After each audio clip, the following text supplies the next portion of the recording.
দাঁড়িয়ালা কব, পশমালা কব, ভাল্লুক কব। মানুষের সাথে চলাফেরা করে উপায় নাই, এটার কারণে আমার মন খারাপ হয়। এক পুলার 5টা হয়েছে এই পশমালায়। আজকে আমি আন্না করে এমন একটা পরিবার দেখাবেন নিলাম যেটা আন্নারা দেখলে অবাক হয়ে যাবেন। এর আগে আবার পরিবার দেখছেন কিনা আন্নারা সন্দেহ। পরিবারের বেমাকটি মানুষেরই, ছেলে নাই মেয়ে নাই, শরীরে উমা ভরা।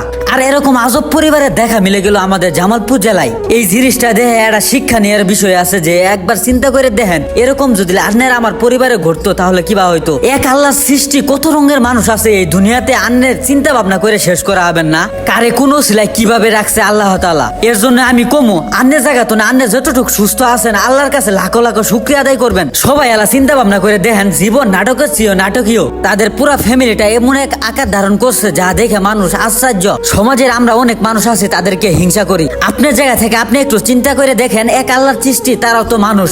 তাদের সারা শরীর ভরা পশম, ছেলে মেয়ে উভয় তাদের মুখে দাড়ি। এটা দেখে হিংসা না করে আমরা সবাই মিলে যেন একসাথে চলি। আমরা তো মুসলমান সবাই। সমাজের ভিতরে এতটা ঘৃণা নিয়ে তারা বেঁচে আছে যা তাদের কাছ থেকে না শুনলে একটুও বুঝবেন না আপনারা। এতটা দরিদ্র ফ্যামিলি আর তাদের ঘাড়ে পড়ে গেছে অনেক বড় ধরনের এক বোঝা। বিয়ের বয়সে কোনো মেয়েকে দিতে পারতেছে না বিয়ে, বিয়ের উপযুক্ত কেউ করতে পারতেছে না বিয়ে। কতটা কষ্টে আছে তারা সব দিক দিয়ে। আপনি করে আমি বুঝাই কবার হম না এই ভিডিওর মাধ্যমে। এই অদ্ভুত ফ্যামিলির জন্য হলো আজকের এই ভিডিওটা, অবশ্যই সবাই শেয়ার করবেন। এই ভিডিওটা দেখে অনেক কিছু শিখার আছে, অনেক কিছু শিক্ষা নিতে পারে। অনেক সুস্থ আর ভালোভাবে থাকার পরও নিজের প্রতি কোনো যেন অভিযোগ না থাকে।